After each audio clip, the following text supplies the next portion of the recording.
Hey, it's your buddy Tim Show back with another Raid Shadow Legends video. And there is just a lot going on.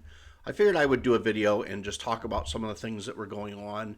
And I don't know, maybe pull some Sacreds. The 2-for-1 might be too good to pass up. But man, I kind of don't want to pull stuff until they put the dupe system in. But they did some rebalancing, which I thought was cool.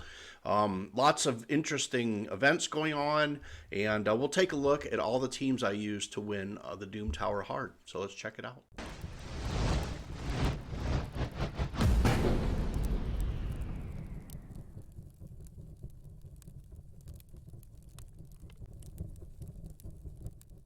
All right, I figured we'll start this with the two areas on the rebalance that I think probably are the most impactful. Other than these two, I thought everything was pretty blah. I was very disappointed with the Pyxniel balance. It didn't do anything. No one's going to pull Pyxniel out of the vault for the nonsense they did with her. I mean, she is a hot, steaming turd, and they sprayed a little bit of perfume on her. No, not going to work. You have to redo that champion. Pyxniel is still garbage. No one's playing her until you redo her. They didn't do anything. They didn't do anything to Pyxniel. But they did do something to two other champions that I thought we would talk about that I thought was very impactful. And the first is this poor guy. No, not this guy. This poor guy. Ruined him. Completely ruined him. I've got two built out, and they lead my Ice Golem team and my Dragon team now, and ruined him. I'm going to strip every item off him and go back to my bad elves, I guess. I can't believe. Yeah, they didn't have to buff him or debuff him or nerf him so hard. Took away one of his poisons, took away his attack, one of his attacks, put this on a 6-turn cooldown, took away a poison. I mean, just took away a continuous heal. I mean, literally halved him. Yeah, ruined him. He's done. I'm going to strip all the gear off both of my Urogrims, and into the vault he goes. It's a shame. It's a shame. That gave people a chance that didn't have bad elves something to do that only a bad elf could do, and they didn't like that, I guess. So the other thing, the other buff I thought was really good was on this guy, right? And what they did was they might have done something on his A1, but it doesn't matter. This is the thing. They put attacks all enemies, fills this champion's turn meter by 20% for each critical hit. Right? So if he's on waves and he gets 5 critical hits, he's just going to get another turn and then go into this where he's going to steal someone's turn meter. And if he steals a full turn meter, does he get another turn and then go into his A1? Yeah, I mean, I think it's a really good buff for him. So I actually have one of these guys in the vault, and I will probably pull him out and build him. So those were the only two that I thought were very impactful. They made Tomb Lord a little bit better.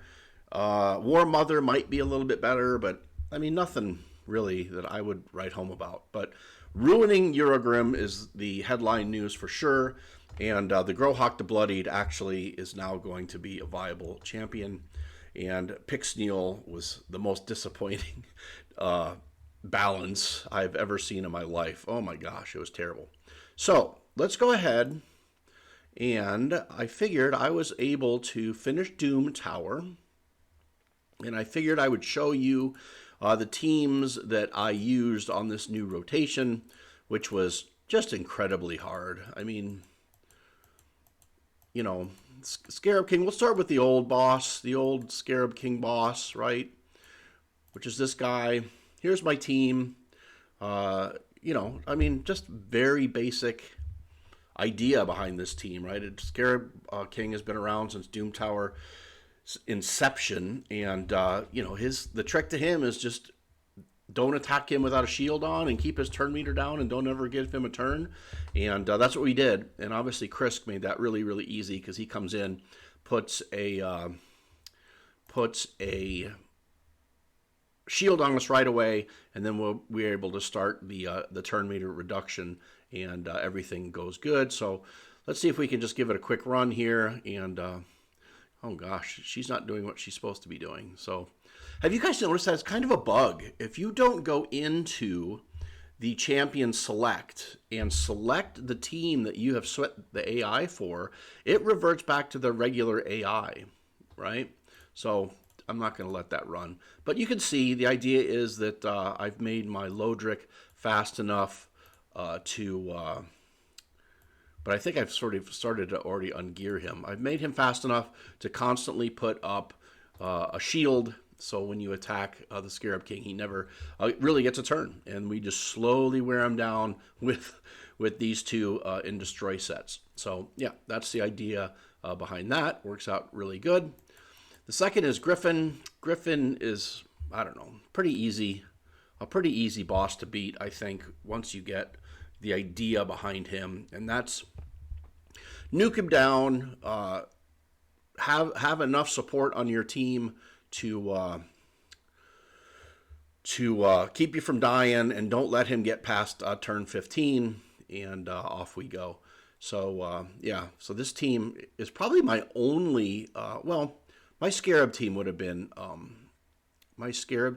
auto, but nothing else is auto.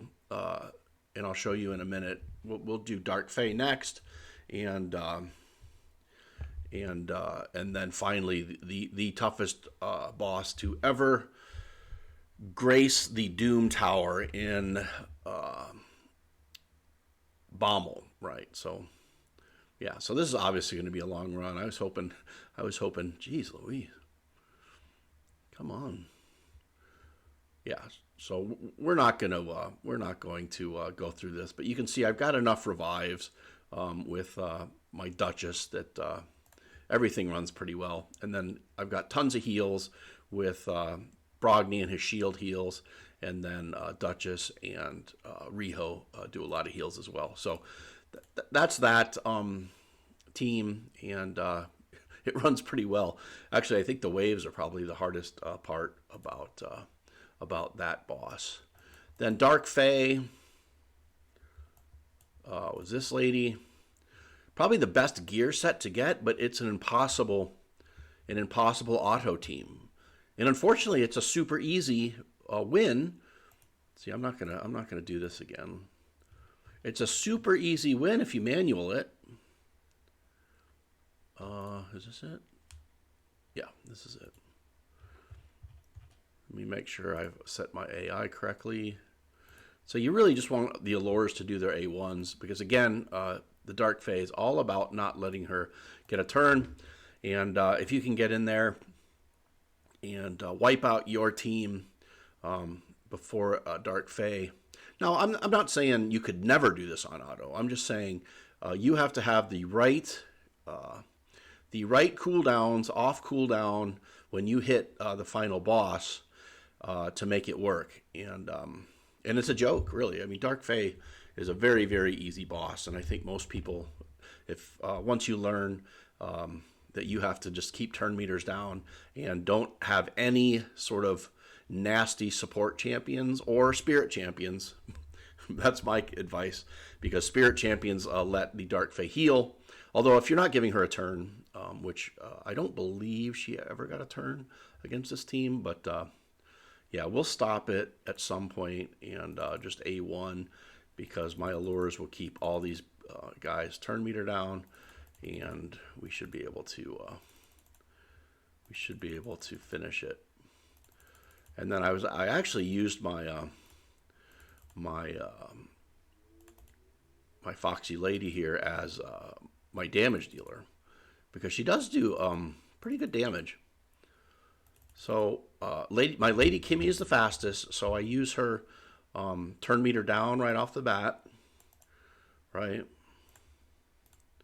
So we get turn meter down on everybody, and then and then I have a stun, yeah, and then I have this stun, so everybody's turn meter is above 50%, so we just stun everybody, and then it's just an auto.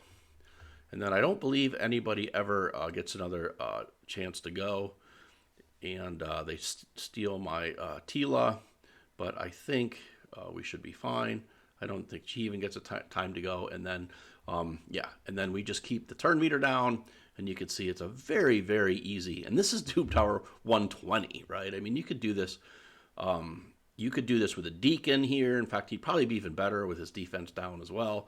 And you could do it with any allied attack champion. And then I think even that new fusion, the Rorik Wormbane, would be really good.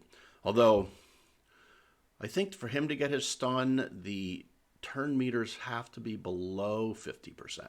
Anyway, or if you just had a really big nuking champion, even a Herndig, I think, would work really well here. So, and you can see she never gets her turn meter back, and we just keep it.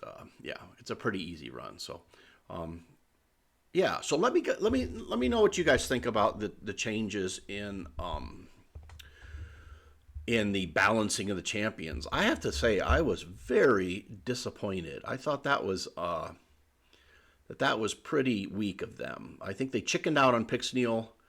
I mean, I was kind of hoping they were going to do to Pyxniel what they did to some of these other champions, where Mashaled was so terrible, and they made him from so terrible to one of the better champions, right? Dracomorph was terrible, and they made him into one of the best champions in the game. I was hoping that was going to happen with Pyxniel, but they literally didn't do anything. I know I keep harping on it, but I had high expectations for that rebalance, and the rebalance turned out to be absolutely horrible.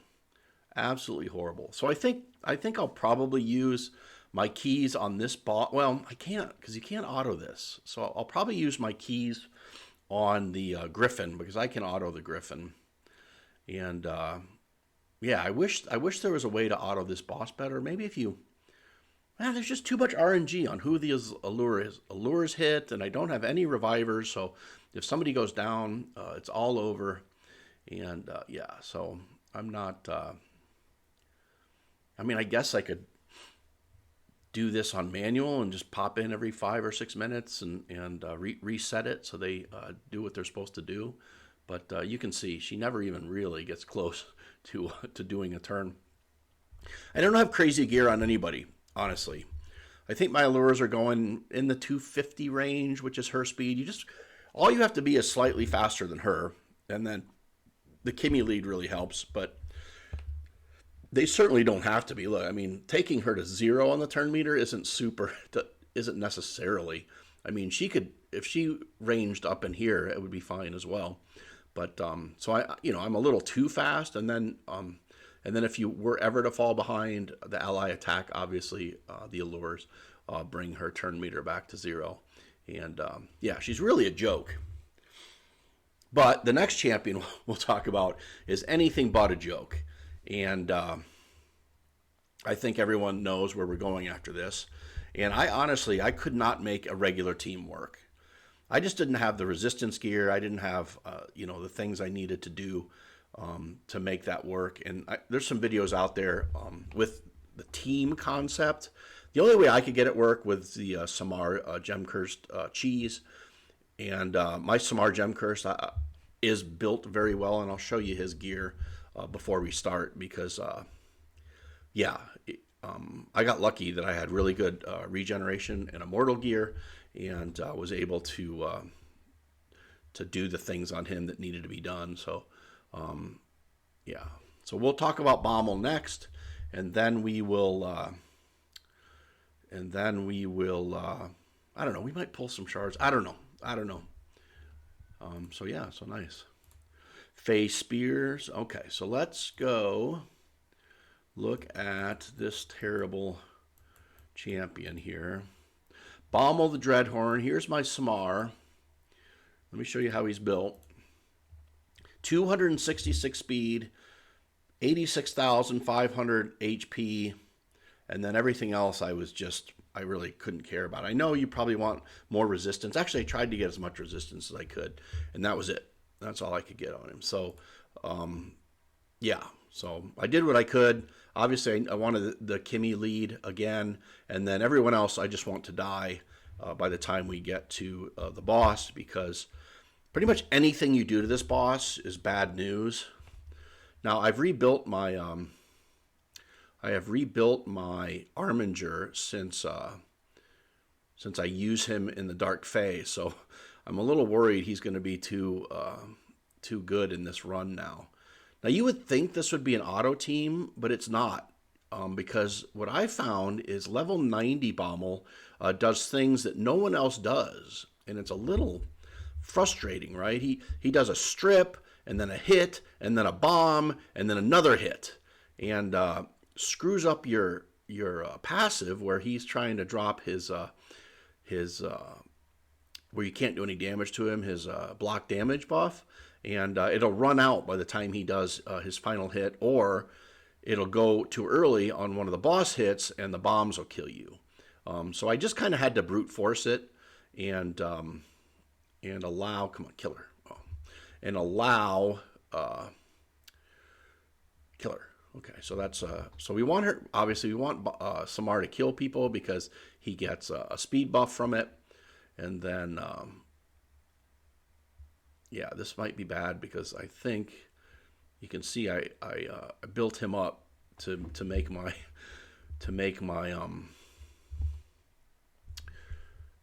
other team work. Now I also want to show you I did all but 3 secret rooms, and I think I'm gonna, obviously Samar does not need to sit in my best regeneration and immortal gear until Bombel comes back next, right? I mean, no one's using Samar anywhere in this game except for this content. So I will be stripping that off of him, and I think I have an idea where to put it on, but we can talk about. Now, you know what's upsetting also about these waves is the waves are so weak. I'm like, I need you to kill my. I need you to like this. I don't even remember her name. She's got like hardly any gear on at all, and they just never kill her. It's crazy. I'm like, would you just kill some of my team, please? Jeez. But yeah, the waves are so weak. It's almost hard to get them to kill somebody. So, and slow. Look how slow they are. Holy cow. Yeah, see, we're going to get to the boss. Now, usually the boss kills everybody in the first go-around, which is fine. As long as Kimmy doesn't do her, try to drop turn meter and get that extra bomb to drop. So, come on, kill somebody. Kill him. Ah! Okay, there we go. Well, nick of time. Kill him. Oh, we didn't get a kill either. Okay. So now we got a kill. We got to... So...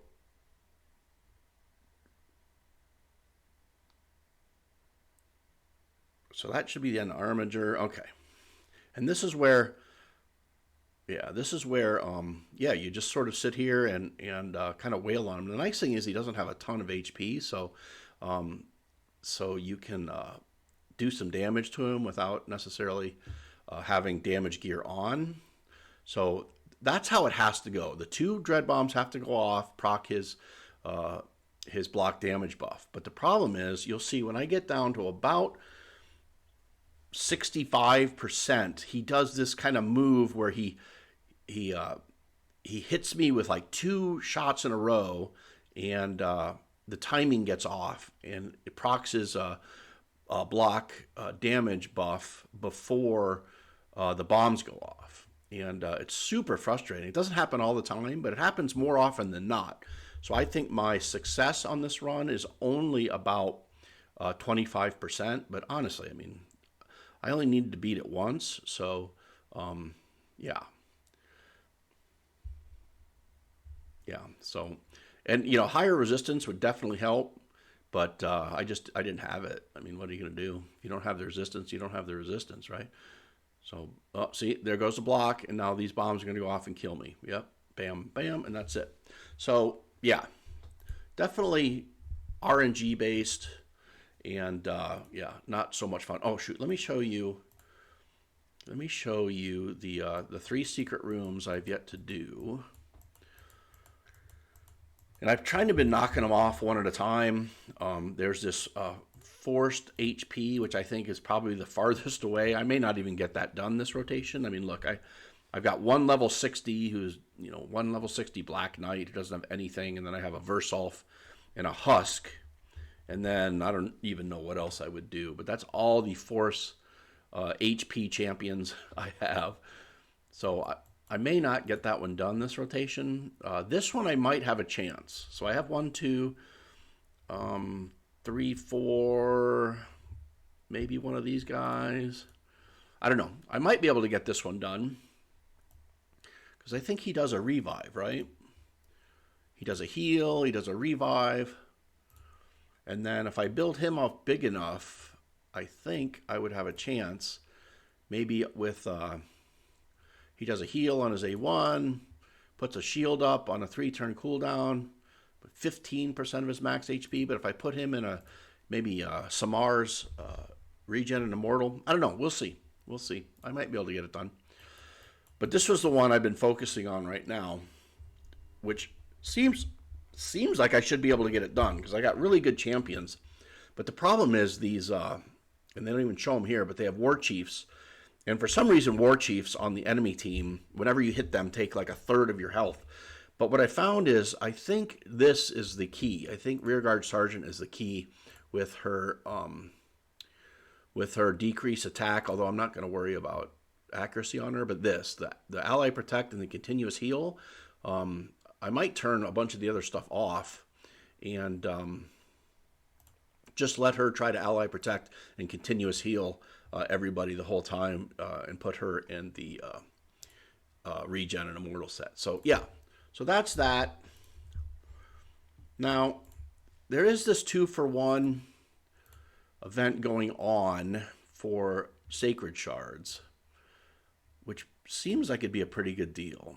But the problem is, I am not convinced that they are, I don't know, let's pull a couple. See if we get, let's pull 5. We'll pull 5 and see if we can get a legendary, or 2. I guess it'd be 2 legendaries. Right.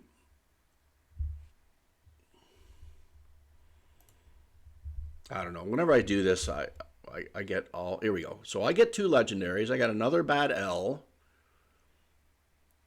And what else do I get? And another Black Knight. See, and that's exactly why I did not want to pull on this event. But I only used 3 shards, so I don't feel too bad about that. So I am not, that just convinces me. I will not be pulling on any non-10 times event until they do the dupe system, because now I have, I think, 4 or 5 bad L's and 3 Black Knights, which nobody needs. So yeah, so that's that. Hope you enjoyed the video. Let me know what you guys think about the champion rebalances, and we'll see you next time.